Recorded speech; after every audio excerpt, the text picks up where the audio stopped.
Astaghfirullah. Bismillahirrahmanirrahim. Assalamualaikum warahmatullahi wabarakatuh.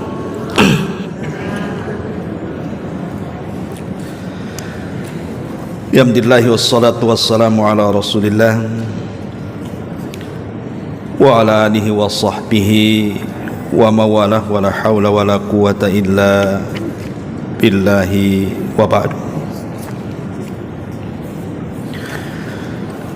Alhamdulillah, segala puja dan puji hanya milik Allah subhanahu wa ta'ala. Salawat dan juga salam kita hadiahkan kepada Rasul kita Nabi besar Muhammad sallallahu alaihi wa ala alihi wasallam. Kita lanjutkan kajian kita, masih membahas kitab 175 Jalan Menuju Sorga karena karya Naib bin Mamduh Al-Usud. Dan kita masuk pada poin yang ke-8 pada halaman ke-50. Orang yang ingin diselamatkan dari api neraka. Kita baca hadisnya baru kita jelaskan. Di sini Rasulullah sallallahu alaihi wasallam bersabda, "Man qala hina yusbih,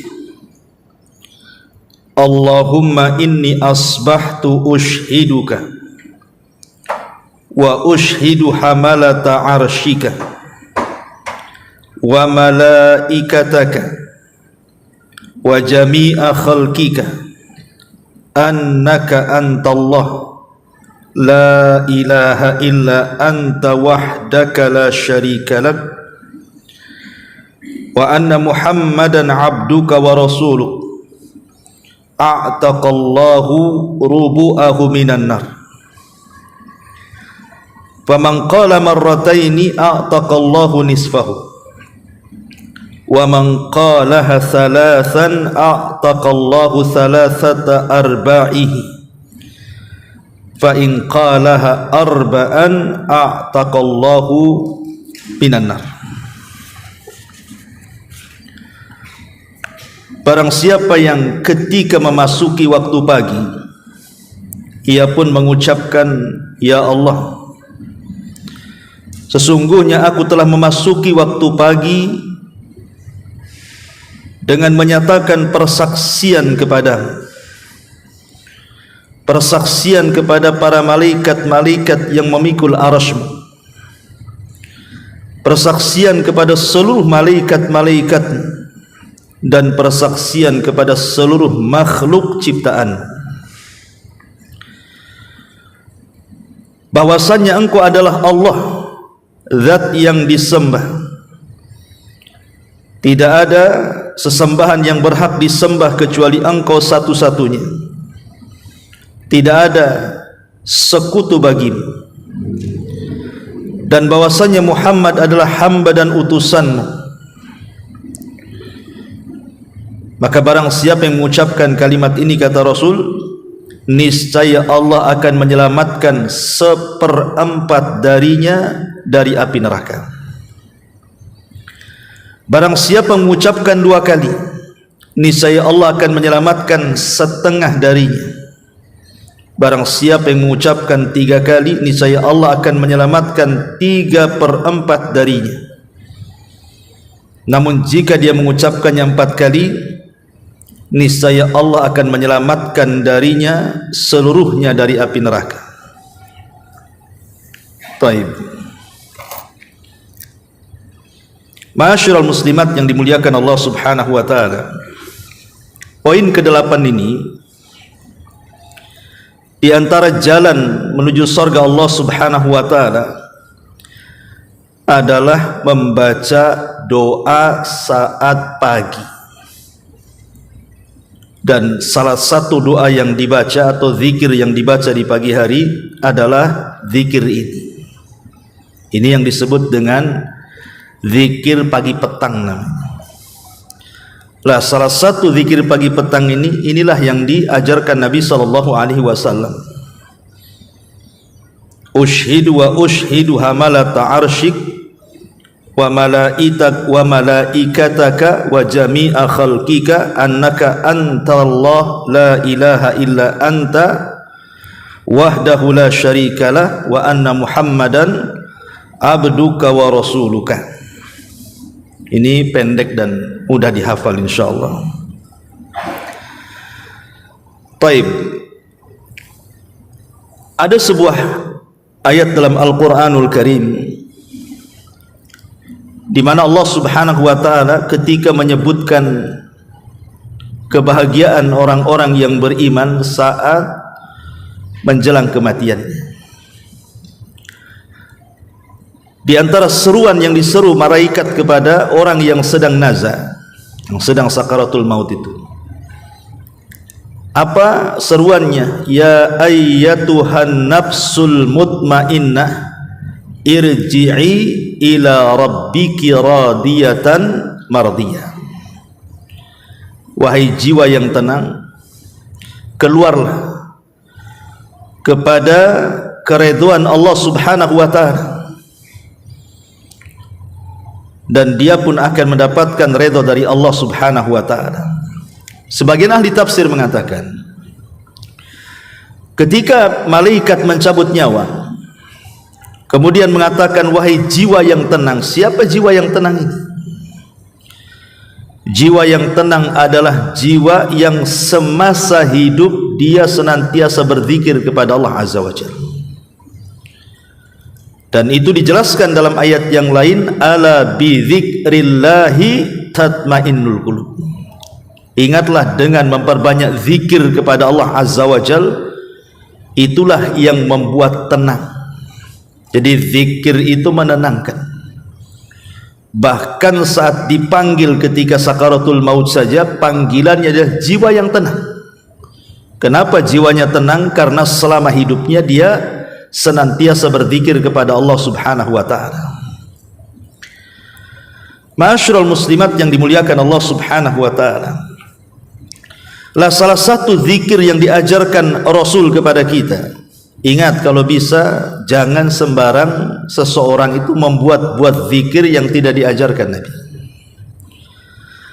Tapi pastikan bahwa lafaz-lafaz zikir yang kita ucapkan atau yang kita hafal itu, baik di pagi ataupun di petang, kalau bisa ada lafaznya langsung dari Nabi, itu lebih baik. Karena bagaimanapun Nabi SAW ketika mengajarkan sebuah lafaz zikir, maka kandungannya syarat dengan makna. Makanya kalau bisa kita hafal zikir pagi dan petang ini karena manfaatnya banyak.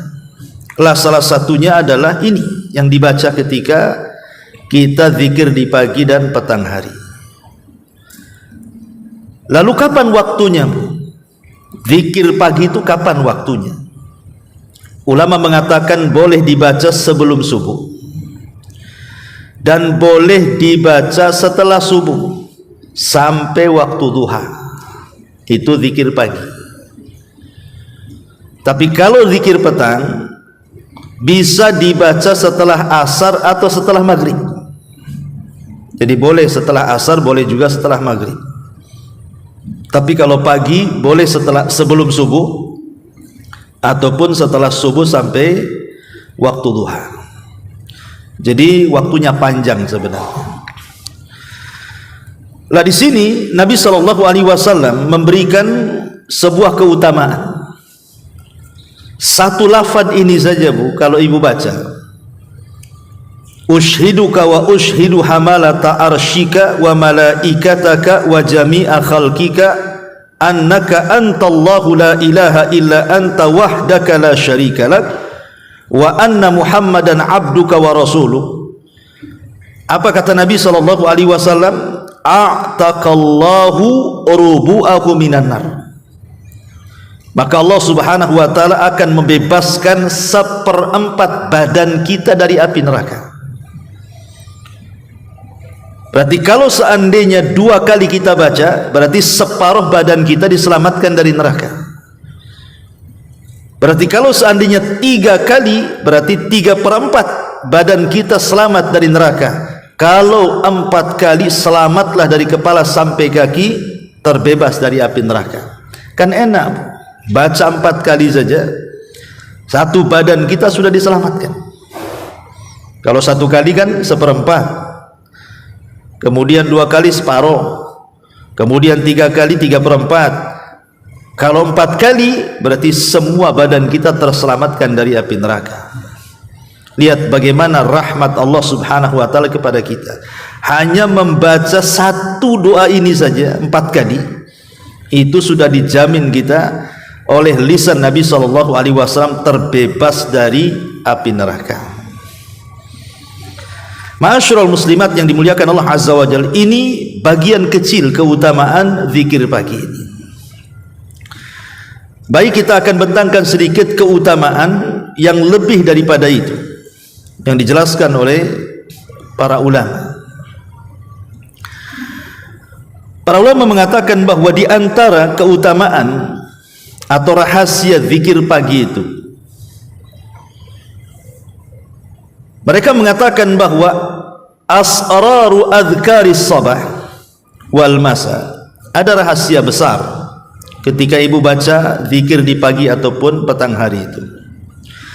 Fi tausiatir rizki, pertama, Allah subhanahu wa ta'ala akan meluaskan rizki kita. Orang yang suka mendawamkan zikir pagi petang, itu salah satu keutamaannya adalah meluaskan rizki. Siapa sih di antara kita yang ingin diluaskan rizki? Semua kita ingin diluaskan rizki. Dan rizki itu bukan hanya terbatas harta saja. Ustaz, saya sudah zikir pagi, ya penghasilannya segini-gini aja. Suami saya juga segini-gini saja, kok tak tambah-tambah ya? Ini sudah 10 tahun saya baca ini masih ngontrak saja ini. Kok tidak punya rumah sendiri? Itu karena kita memahami rizki itu hanya sebatas harta saja. Padahal rizki yang paling besar adalah bukan di harta, tetapi di ketenangan hati itu. Diluaskan hati kita, itulah sebenarnya rizki yang sesungguhnya. Karena hidup kita itu kan tidak lama. Banyak orang dari muda sampai dia tua dia mengumpulkan harta, kemudian kaya, habis mati pun ditinggalkan kekayaan. Belum lagi selama hidup dia tidak tenang hidupnya kan. Tapi banyak orang-orang yang ya kondisinya sih tidak terlalu kaya, pas-pasan lah hidupnya, tetapi hatinya luas, makanya luas segalanya. Dan itu salah satunya adalah dengan zikir pagi. Kemudian juga wal khuruju minadz-dziki wal karbi, dengan memperbanyak zikir pagi dan petang itu, maka setiap adzik, zik itu kesempitan dada. Wal karbi itu artinya hal-hal yang menimpa kita dari musibah yang akhirnya kita kemudian stres, bingung dan begitu seterusnya. Maka dengan mendawamkan zikir pagi dan petang itu bisa mengeluarkan dari perkara-perkara itu. Dan ini coba ibu kan nggak pernah nyoba masalahnya ya.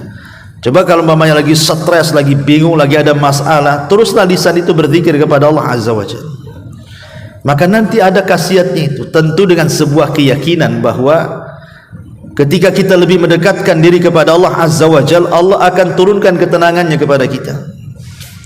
Bahkan lebih daripada itu, al-ibtiadu anil hammi wal hazani, bisa menjauhkan dari alham wal hazan, bingung dari perkara yang akan dihadapi dan sedih dari perkara yang sudah berlalu. Kadang kita ini sedih bu, umpamanya dulunya pernah kaya kemudian sekarang miskin, masih keingatlah dulu kaya. Dulunya pernah menjabat, ternyata purnawirawan, masih teringat jabatannya. Dan begitu seterusnya. Atau mungkin bingung menghadapi perkara yang akan datang, bingung soal anak, kemana nanti sudah besar, bingung soal rumah tangga, macam mana nanti ke depan, bingung soal ekonomi dan begitu seterusnya. maka dengan zikir pagi dan petang akan dijauhkan dua perkara yang menghantui manusia itu. Kemudian juga disebutkan juga bahwa zikir pagi dan petang itu salah satu keutamaannya adalah masuk pada man yudhilluhumullahu fi dhillihi yaumal qiyamah. Dia akan mendapatkan naungan di hari yang tidak ada naungan kecuali naungan Allah Subhanahu wa taala. Jadi bukan hanya kekhususan dunia saja dihilangkan, kesusahan akhirat pun dihilangkan. Ketika orang dikumpulkan di padang mahsyar, kemudian matahari didekatkan di atas kepala, maka orang yang senantiasa hatinya terpaut dengan Allah dan berzikir kepada Allah Azza wa Jal, maka satu di antara 7 orang yang akan mendapatkan naungan di hari yang tidak ada naungan kecuali naungan Allah Subhanahu wa taala. Ma'asyiral muslimat yang dimuliakan Allah Subhanahu wa taala, dan banyak lagi lah keutamaannya. Sebelum kita lanjut, kita akan syarah dulu hadis yang kita baca ini, baru kita bentangkan ke yang lainnya. Di sini kata para ulama, di sini ada lafaz ushiduka, aku bersaksi kepadamu ya Allah. Wa ushidu hamalata arsyika, dan aku bersaksi juga kepada para malaikat-malaikat yang memikul arasmu. Dan aku bersaksi juga dengan seluruh malaikat yang kau ciptakan dan seluruh makhluk yang kau ciptakan. Apa yang kita saksikan? La annaka antallahu la ilaha illa anta, bahwa engkau ya Rabb adalah sesembahan yang tidak berhak disembah kecuali engkau semata. Para ulama mengatakan kalimat ushiduka, aku bersaksi kepadamu, maksudnya adalah hadza al-iqraru bil wahdaniyati. Kalimat ini menunjukkan pengakuan kita tentang keesaan Allah Subhanahu wa taala. Berarti kalau kita mengucapkan kalimat ini di pagi hari, kita ini sedang membuka hari kita dengan tauhid, gitu maksudnya. Jadi ibu kalau baca pagi hari sebelum subuh atau setelah subuh, zikir yang diajarkan ini seolah-olah ibu sedang membuka hari itu dengan tauhid. Dan tidak ada kalimat yang paling afdal diucapkan melebihi kalimat tauhid. Kalau seandainya langit dan bumi ini ditimbang di satu neraca, dan kalimat la ilaha illallah ditimbang di neraca satunya, tentu la ilaha illallah jauh lebih berat dibandingkan langit dan bumi. Artinya ibu sedang membuka pintu sorga dengan kalimat yang memberatkan setiap timbangan amal kita. Kan enak ya. Karena ada orang-orang itu yang ketika di pagi hari dia tidak mau berdoa tuh, tidak mau mentauhidkan Allah Subhanahu wa taala. Yang lebih parahnya kadang-kadang hari-harinya setiap hari dia buka dengan laknat Allah Azza wa Jalla. Seperti orang-orang yang tidak pernah sholat. Coba dia bangun tidak sholat tuh, secara otomatis kalau tidak sholat ya tidak wudu. Kalau tidak wudu ya tidak ada bacaan-bacaan zikir yang ia bacakan begitu. Kalau seandainya kemudian setiap hari orang ini membuka harinya dengan laknat Allah, nanti kemudian siang juga sama, tidak sholat lagi dilaknat lagi, sore tidak sholat lagi dilaknat lagi, nanti malamnya gitu lagi. Lah orang yang seperti ini mau berkah gimana caranya? Sementara keberkahan itu datang dari Allah Subhanahu wa taala. Maka orang yang membuka paginya dengan tauhid kepada Allah Azza wa Jalla, dengan berzikir dan juga melaksanakan salat yang wajib, berarti hakikatnya kita telah membuka pintu berkah langit dan bumi itu, karena membuka harinya dengan tauhid. Ma'asyiral muslimat yang dimuliakan Allah Azza wa Jalla, ini poin yang pertama. Kemudian poin yang kedua di sini, wa ushidu hamalata arsy, dan juga saya bersaksi dengan para malaikat-malaikat yang memikul arsy. Nabi SAW pernah diizinkan oleh Allah Subhanahu wa Ta'ala untuk mensifatkan malaikat pemikul arsy. Kata Nabi SAW, tahu enggak siapa malaikat pemikul arsy itu? Kata Rasul, badannya itu sangat tinggi menjulang ke langit. Jadi kakinya itu nempel di bumi yang paling rendah. Bumi ini itu kan 7 lapis tuh ke bawah. Lah kakinya itu di bawah lapisan yang ke-7. Kemudian badannya terbentang sampai melintasi seluruh langit yang ada di langit. Membentang ke langit pertama, kedua, ketiga, keempat, kelima, keenam, ketujuh, sampai melewati arsy. Sampai melewati kursi, sampai melewati sidratil muntaha, sampai melewati sorga. Baru kemudian tanduknya, malaikat pemikul arsy kan punya tanduk tuh. Tanduknya itulah yang memikul arsy Allah Subhanahu wa Ta'ala. Bu, kalau bukan Nabi yang menceritakan, mungkin kita katakan ini kayak hayalan saja. Masa ada makhluk sebesar itu kan begitu ya, kakinya menembus ke 7 lapis langit yang paling dalam, tiba-tiba kemudian badannya menjulang sampai seluruh lapisan langit, sampai tembus ke kursi, ke sidratil muntaha, sampai ke sorga. Kayak menghayal jadinya. Tetapi karena yang menghabarkan Nabi SAW, salah satu bentuk keimanan kepada Rasul adalah at-tasdiqu bima akhbar. Kita harus membenarkan apapun yang dihabarkan Nabi, masuk di akal atau tidak masuk di akal. Memang gak masuk di akal kan, mana ada makhluk sebesar itu, setinggi itu. Tapi itulah Nabi SAW yang menghabarkan, kita wajib membenarkan. Ada juga yang mengatakan bahwa malaikat hamalatul arsy ini adalah Israfil. Jadi Israfil ini dia punya tugas ganda. Sebelum kiamat maka dia ditugaskan untuk memikul arsy. Tetapi kalau sudah mendekati kiamat, maka Allah Subhanahu wa Ta'ala akan berikan tugas lain berupa meniup sangkakala. Dan para malaikat pemikul arsy ini bukan satu. Allah Subhanahu wa Ta'ala menghabarkan semua jumlahnya ada 8.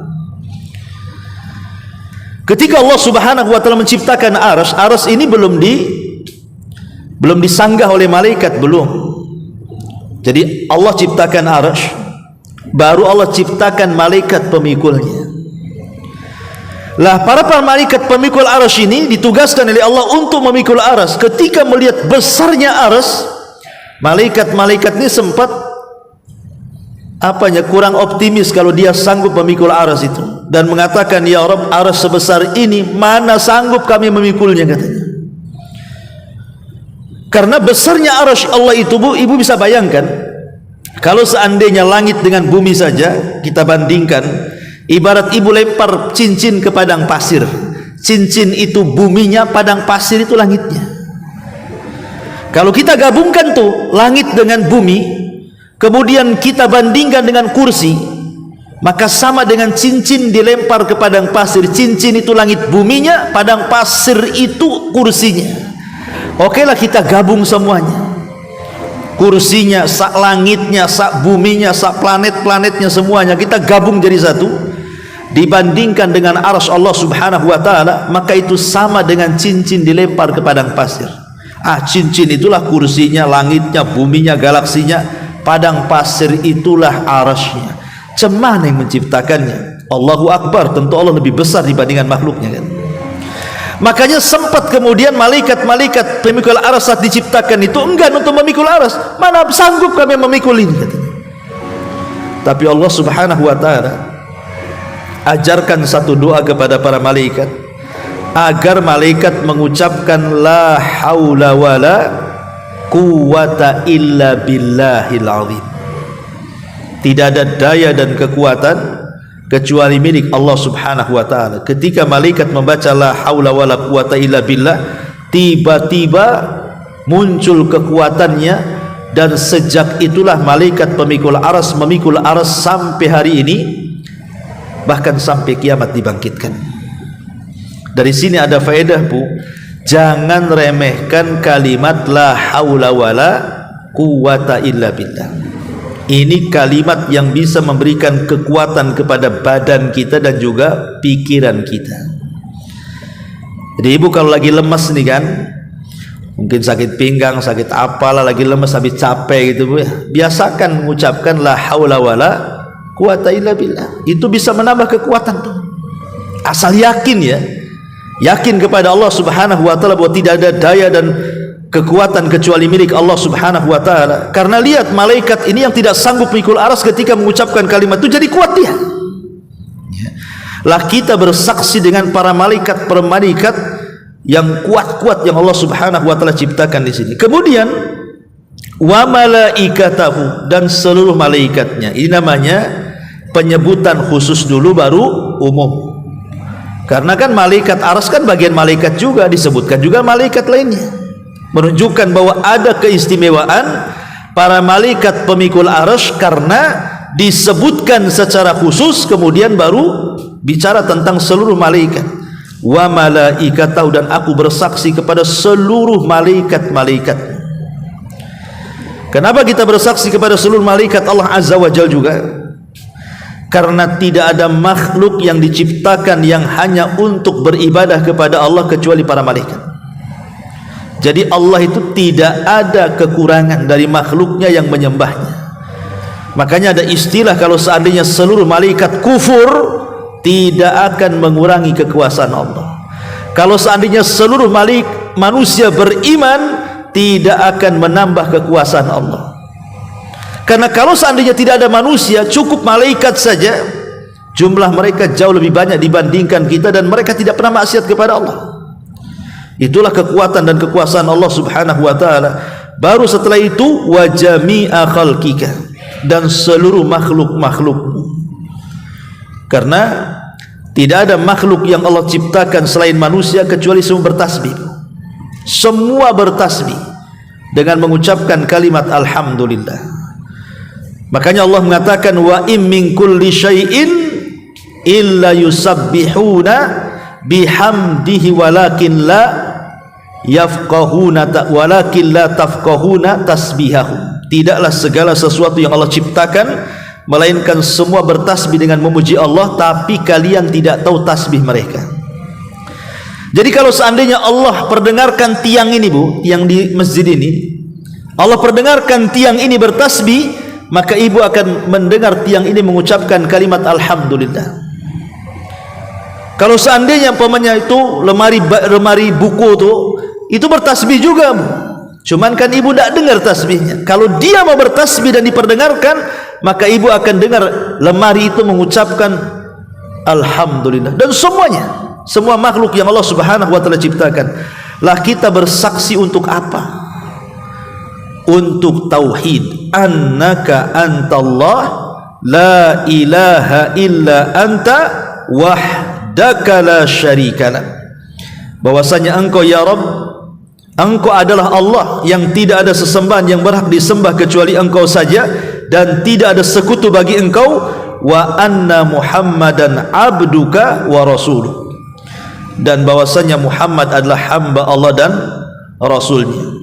Lihat bagaimana kandungan makna ini, bahwa zikir ini kenapa dicantumkan pengarang coba. Kan zikir pagi petang itu banyak. Kenapa ini pula yang dicantumkan seolah-olah ini yang paling bagus gitu ya. Memang diperselisihkan tentang riwayat ini, ada yang melemahkan seperti Syekh Albani, tapi ada yang menghasankan seperti Syekh Ahmad Al-Arnaud. Kemudian juga di sini ada catatannya Syekh bin Bas juga menghasankan, artinya bisa dipakai lafaz ini karena kandungan lafaznya luar biasa. Kata pengarang Al-Aunul Ma'bud, lihat bagaimana kandungan zikir ini semua berkisar tentang tauhid, semua berkisar tentang keesaan Allah, bahwa Allah itu tidak ada sekutu baginya, dan kita persaksikan tauhid kita kepada Allah, kepada malaikat, dan kepada seluruh makhluk yang Allah ciptakan. Makanya saking dahsyatnya kandungan tauhid dalam doa ini, wajar kalau Nabi SAW sampai mengatakan, siapa yang membaca satu kali, seperempat badan kita dibebaskan dari api neraka. Siapa yang membaca dua kali, separuh badan kita dibebaskan dari api neraka. Siapa yang membaca 3 kali, maka Allah bebaskan 3/4 dari badan kita. Siapa yang membaca 4 kali, terbebaslah kita dari api neraka. Kan enak Bu, baca 4 kali sudah ada jaminan kita terbebas dari api neraka. Ya kadang-kadang kita ini sudah jelas keutamaannya pun kadang-kadang malas gitu ya. Ini yang jelas keutamaannya. Kadang yang tidak jelas keutamaannya pula yang dibaca oleh kita. Maka saya anjurkan Bu, baca doa ini di pagi. Okelah seandainya Ibu tidak hafalkan, kalau kita melihat riwayat-riwayat zikir pagi saja itu bisa sampai 23 lafaz yang kita harus baca. Ya. Oke, mungkin Ibu tidak menghafal semuanya. Ya minimalnya kalaupun tidak hafal semuanya, ambillah yang paling baik yang jelas keutamanya. Salah satunya ini doa ini. Nah, ini hafal ini. Kan ini kan pendek saja ini. Ya ushiduka wa ushidu hamalata arshika wa malaikataka wa jami'a khalqika annaka antallah la ilaha illa anta wahdaka la syarika lak wa anna muhammadan abduka wa rasuluk. Ini kan pendek ya. Baca 4 kali. Jadi kalau ibu baca 4 kali setiap pagi, berarti hari ini kita terbebas dari api neraka. Besok kita baca lagi, terbebas dari api neraka lagi 1 hari itu. Terus sampai kemudian Allah takdirkan kita meninggal dengan membaca ini. Insya Allah penuh keyakinan Bu, kita tidak mungkin disentuh api neraka, karena jaminannya atas lisan Nabi. Nabi yang menjamin kita tidak akan disentuh api neraka dengan membaca ini. Itulah enaknya zikir. Zikir ini ibadah yang gratisan. Tidak perlu pakai uang. Kalau ibu mau zakat pakai uang, mau sedekah pakai uang, mau sholat perlu gerakan lagi kan gitu. Mulai dari takbir sampai salam. Mau haji apalagi menggabungkan gerakan dan uang. Sebutkan ibadah semuanya itu pasti ada gerakan yang melelahkan dan ada biaya yang harus dikorbankan. Tapi zikir itu enggak. Zikir ini sudah tidak berbiaya gitu ya. Tidak banyak gerakan badan, cukup lisan saja. Kemudian bisa dilakukan anak kecil, orang dewasa, orang tua, laki-laki, perempuan, anak-anak, semua bisa melakukannya. Dan zikir ini juga tidak ada ruang waktu dan tempat kapanpun kita bisa lakukan, kecuali yang sudah ditentukan waktunya. Seperti memang Rasul mengatakan, apabila ibu baca di pagi hari zikir ini, berarti kan jelas ada waktunya tuh. Kalau sudah ada waktunya, enaklah kita baca zikir ini, berarti ada keutamaannya. Tapi yang jelas bahwa kalau ibu membaca doa ini kemudian di pagi hari, maka seolah-olah ibu membuka hari ibu dengan tauhid kepada Allah Subhanahu wa taala. Dan kalau itu yang dilakukan, berarti 1 hari itu Allah Subhanahu wa taala pasti akan memberikan berkahnya kepada kita, karena kita mentauhidkan Allah. Ya. Ma'asyiral muslimat yang dimuliakan Allah Subhanahu wa taala. Kemudian juga kalau kita lebih membentangkan lagi tentang keutamaan zikir ini,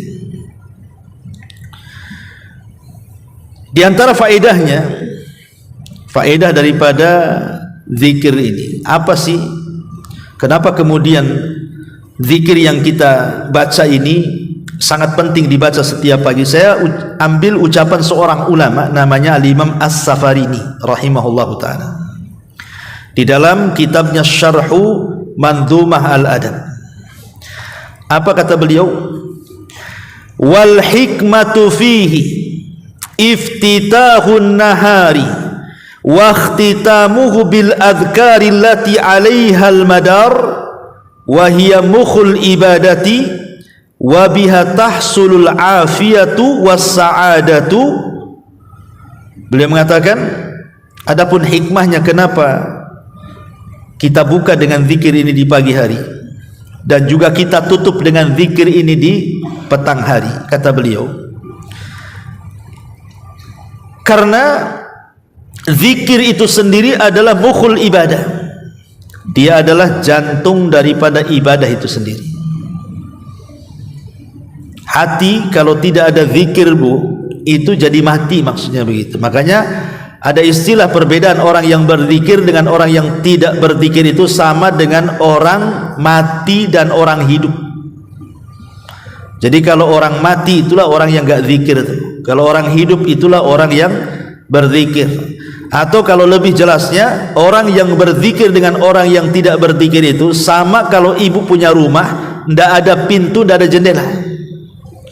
Ibu kalau punya rumah nih, tidak ada pintunya, nggak ada jendelanya kan, semua bisa masuk kan Bu?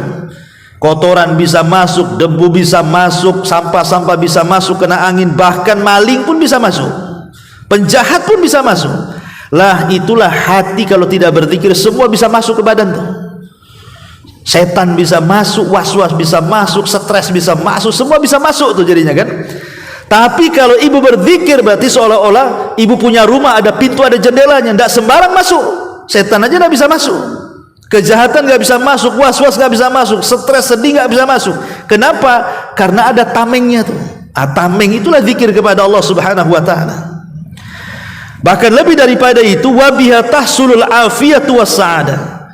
Dengan itu, dengan membaca zikir dari di awal hari dan juga akhir hari itu bisa mendapatkan afiyah. Afiyah itu artinya kesehatan dan juga kebahagiaan. Jadi seolah-olah ibu memulai pagi itu dengan kesehatan dan terbentang kebahagiaan sampai sore hari. Ingat ketika saya membahas ini Bu, bahwa setiap malam itu kan setan datang kepada kita, kemudian mengikat setiap tengkuk manusia. Ibu kalau mau tidur malam-malam, itu setan itu sudah nengok-nengok ibu tuh, kapan dia tidur. Kadang-kadang sengaja kalau masih ba'da isya, kalau memang ibu belum tidur itu sengaja nggak digantuk-gantukan sama setan tuh. Nanti setan datang ke telinga ibu, ambil tuh handphone tuh, tengok Instagram, kata setan tuh kan. Nah, tengok WA, mungkin di grup itu ada yang gibah ibu. Tengok TikTok, kalau bisa main TikTok kan gitu. Jadi orang itu dibuat tidak tidur tuh. Karena kan ba'da isya sampai separuh malam atau sampai sepertiga malam itu ulama menyebutnya waktu setan tuh. Waktu setan tuh ada 3. Waktu setan itu ada 3. 1, sebelum maghrib, itu waktu setan. Makanya kenapa Nabi SAW melarang tidak boleh mengeluarkan anak-anak di waktu maghrib itu, karena setan lagi main-main tuh. Jadi kalau sudah menjelang maghrib jangan mengeluarkan anak-anak keluar, nanti kesambet anaknya. Ini karena waktu setan. Yang kedua, waktu setan itu selepas isya tuh, sampai pertengahan malam atau sampai sepertiga malam. Itu waktu setan berkeliaran tuh. Nah, setan itu datang ke ibu itu menggoda ibu supaya jangan tidur cepat. Ya, dikasih was-was, bilanglah sama suami, itu loh di pojok sana ada warung baru buka tuh, enak tuh, itu viral tuh di TikTok tuh. Nah, akhirnya kuliner malam, ya kan?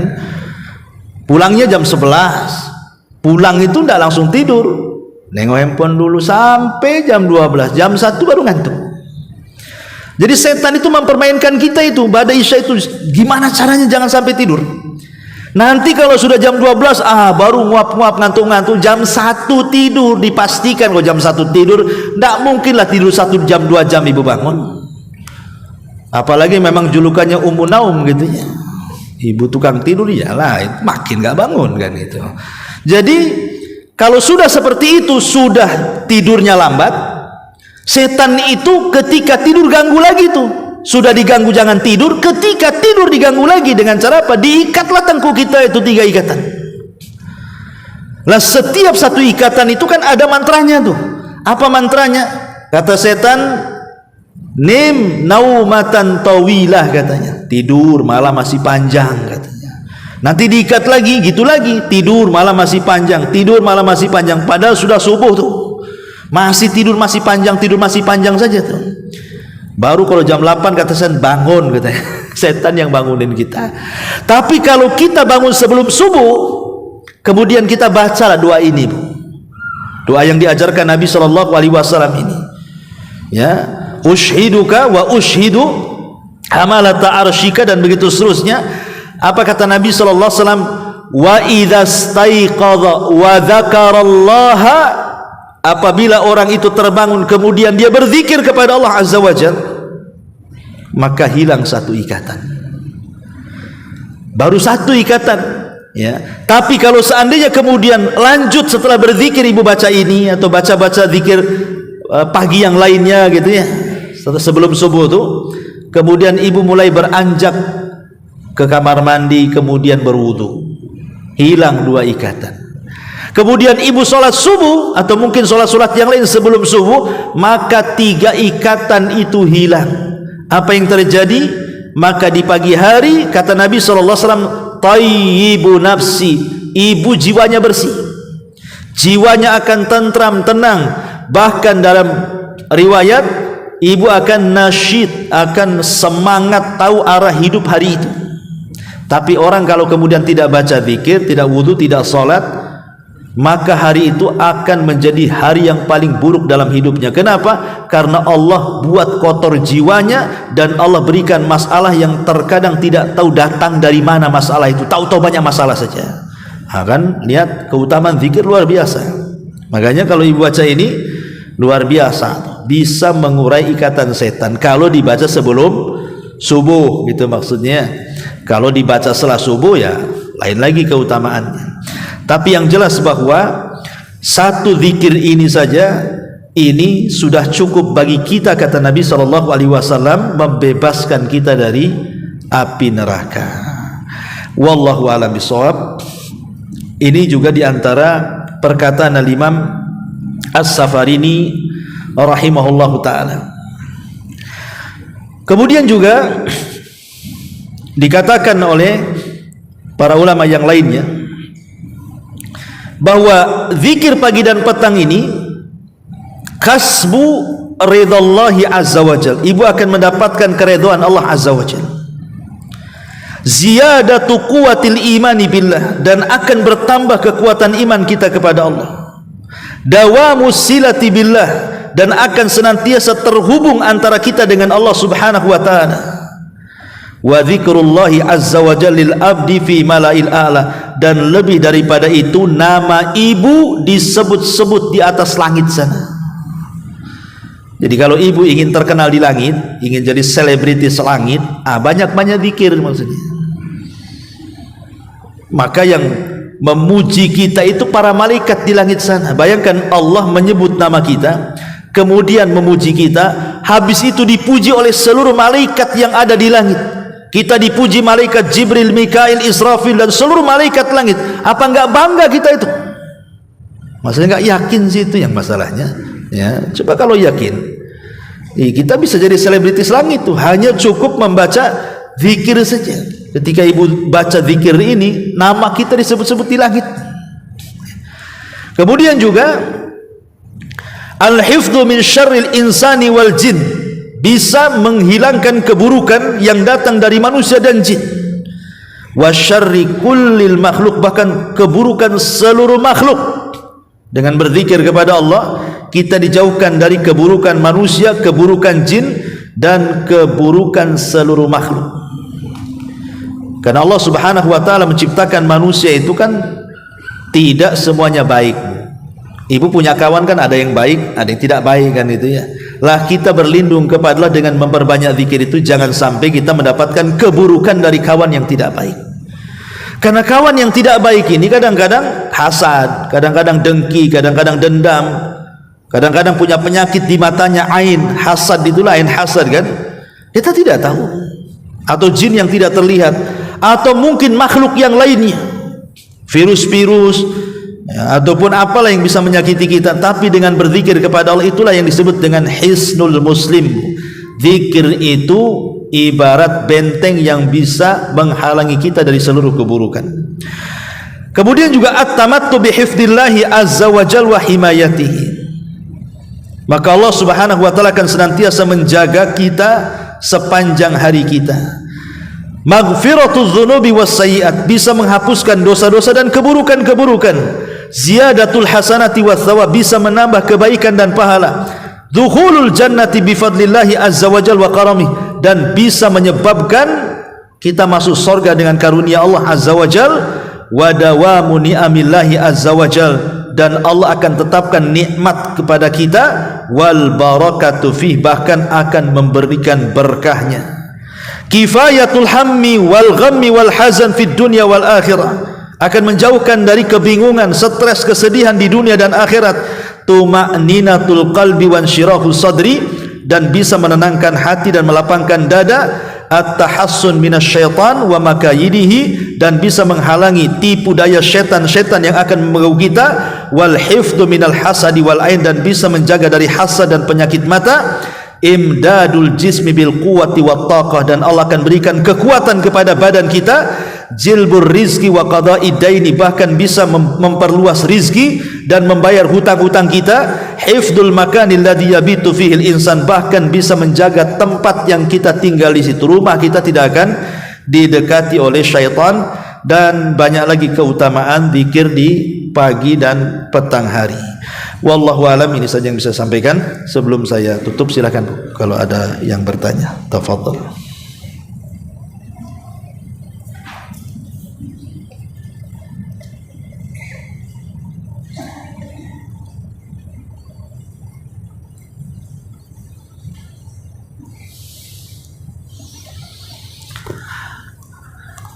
Ada?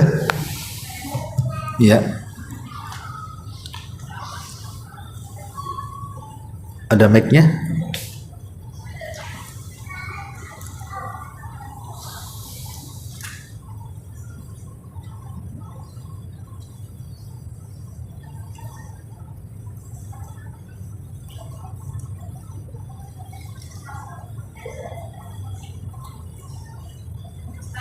Ya.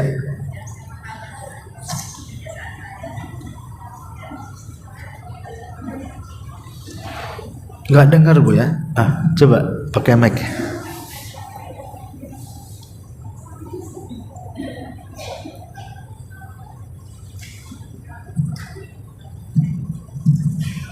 Assalamualaikum warahmatullahi wabarakatuh. Waalaikumsalam warahmatullahi wabarakatuh. Pak Ustaz, yang saya ingin tanyakan, kebiasaan saya dari sehabis tahajud itu 1000 kali salawat, dan dari hari Jumat sampai hari Selasa kalau nggak salah selama 1 minggu 1000 itu akan zikirnya berarti sekitar 7 rakaat ya. Lalu ya Allah itu setiap hari Jumat, dan terus saya zikir itu salawat 1000 kali Allahumma sholli ala sayyidina Muhammad. Kemudian di hari Selasa sallallahu alaihi Muhammad, itu sama atau beda?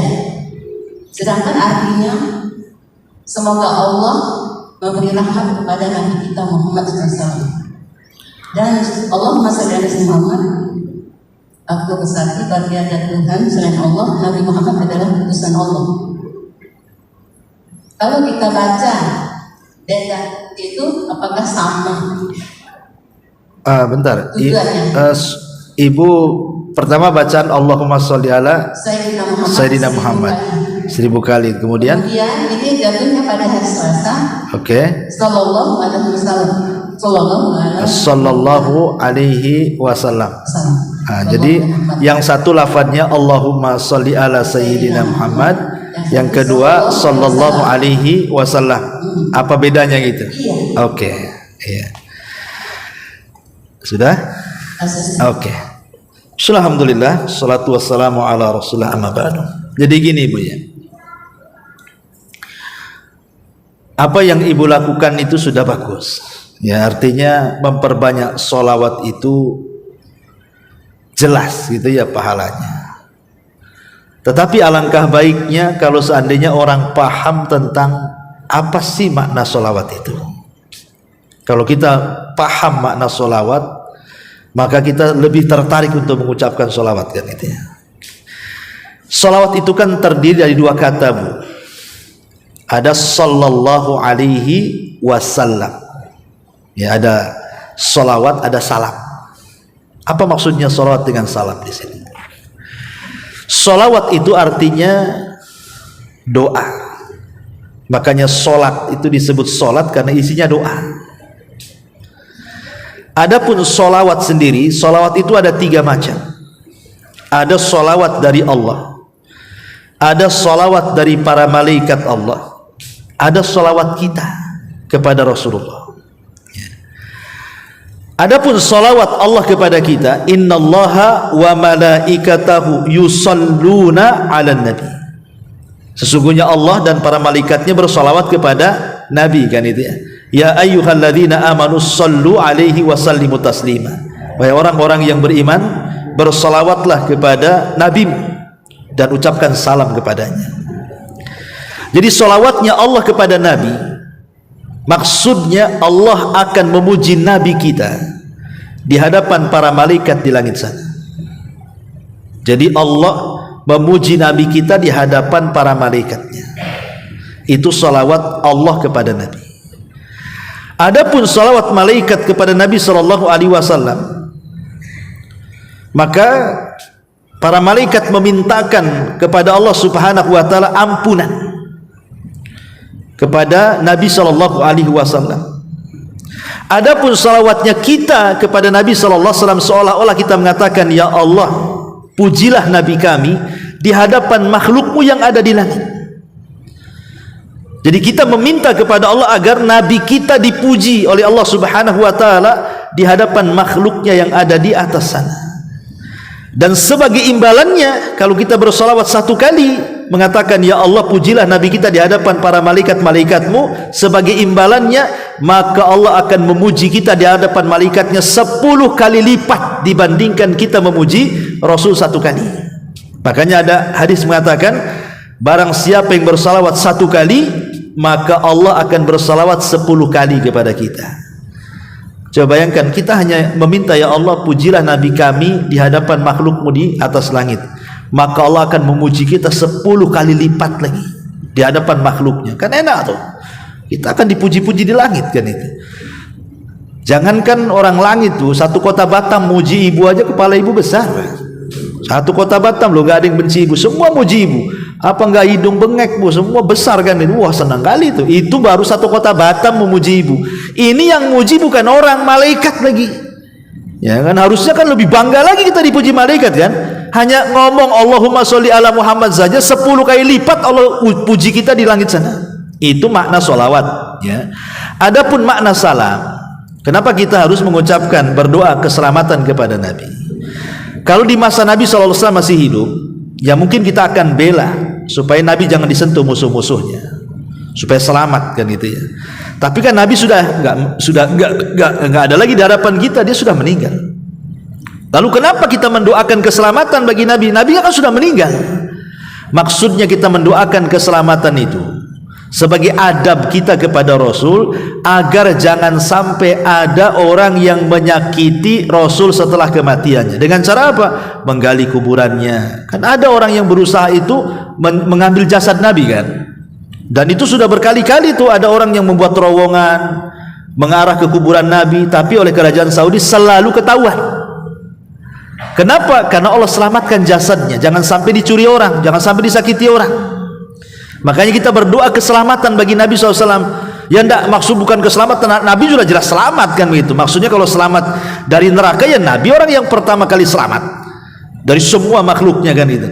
Yang dimaksud keselamatan di sini supaya jasad Rasul jangan disakiti setelah kematiannya. Kita meminta keselamatan kepada Nabi SAW dan sebagai adab kita kepada Nabi. Nah, itu makna sholawat dan salam. Kalau ibu tadi mengatakan, yang pertama ibu katakan Allahumma sholli ala sayyidina Muhammad, berarti itu salawat saja. Adapun kalimat yang kedua sallallahu alaihi wasallam, berarti ibu menggabungkan salawat dan salam. Itu maksudnya bu ya. Ibu kan itu dua lafaz. Kalau yang satu salawat, yang satu menggabungkan salawat dan salam. Tetapi sebaik-baik salawat saya ajarkan, tidak ada salawat yang paling baik melebihi salawat Ibrahimiyah. Tidak ada salawat terbaik melainkan salawat Ibrahimiyah. Apa salawat Ibrahimiyah itu? Salawat yang ibu baca dalam salat itu. Allahumma salli ala Muhammad wa ala ali Muhammad kama shallaita ala Ibrahim wa ala ali Ibrahim innaka Hamidum Majid. Nah, itu namanya salat Ibrahimiyah. Inilah lafaz salawat terbaik kalau ingin dijadikan sebuah zikir. Ya, pokoknya ibu mau baca 1000 kali, 2000 kali salat Ibrahim, ini salat terbaik. Baca aja Allahumma sholli ala Muhammad wa ala ali Muhammad kama shallaita ala Ibrahim wa ala Ibrahim innaka Hamidum Majid. Terus baca seperti itu. Itu selawat terbaik yang disebutkan oleh para ulama. Kenapa? Karena menggabungkan dua selawat. Selawat Nabi dan selawat Ibrahimiyah. Tapi kalau kepanjangan gitu ya enggak apa-apa, seperti tadi ibu yang ingin mengatakan Allahumma sholli ala Muhammad, Allahumma sholli ala sayyidina Muhammad atau sallallahu alaihi wasallam, tidak ada masalah. Ya. Itu sebuah kebaikan. Tetapi yang harus diperhatikan adalah kalau memang ibu mau mendawamkan seperti itu kan itu ya tidak perlu kemudian dibatasi dengan waktu. Ya, umpamanya tidak harus pagi, ya siang kita baca, sore kita baca, malam kita baca kan itu ya. Tidak perlu dipatokkan dengan sebuah waktu. Karena itu akan lebih baik lagi, karena lisan kita akhirnya menjadi lisan yang suka bersolawat. Nah, kalau dipatokkan dengan waktu ini juga perlu dalil dari Al-Quran dan Sunnah Nabi SAW bahwa jam segini harus baca sekian kali, jam segini harus baca sekian kali, ini kan perlu dalil. Tapi kalau kita kemudian umumkan, pokoknya jam berapa saja kita bersolat sebanyak mungkin gitu ya. Ya, mau 1000, mau ada 1000, kalau kuat maka itu lebih baik lagi. Insya Allah kalau kita banyak bersolawat kepada Nabi SAW, jangan itu pula yang menjadi perantara kita mendapatkan syafaat Nabi sallallahu alaihi wa ala alihi wasallam. Wallahu a'lam bishawab. Ya. Ada lagi? Fadhali. Coba kasih mic-nya tuh ke belakang.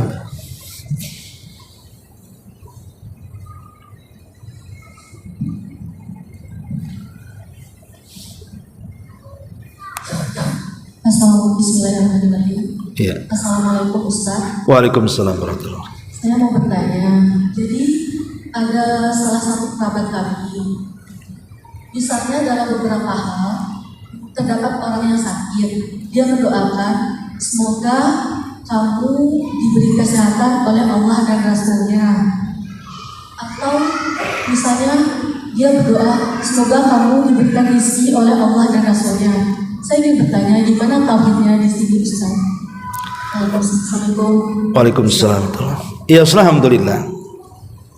Sebenarnya tidak perlu membawa-bawa Rasulnya di sini, cukup Allah saja.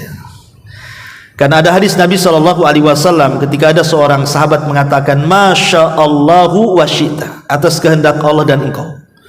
Maka Rasul marah dan mengatakan jangan bawa-bawa aku, cukuplah atas kehendak Allah saja.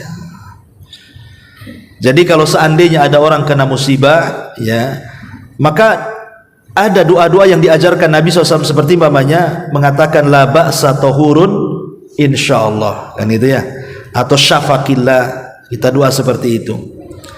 Ya, syafaqillah, cukup syafaqillah saja, semoga Allah menyembuhkan penyakit.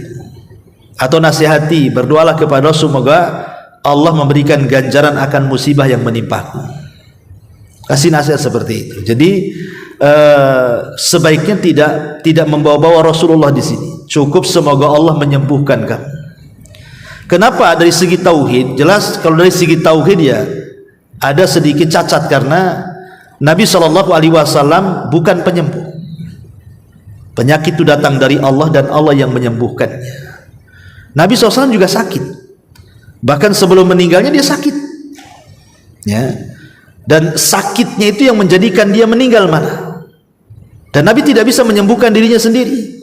Makanya Nabi SAW kemudian meruqyah dirinya sendiri dengan membaca muawwidhataini, qul a'udzu birabbil falaq dan qul a'udzu birabbin nas. Kemudian diusapkan ke tempat ia sakit. Jadi dia aja berlindung kepada diri penyakitnya, kan begitu.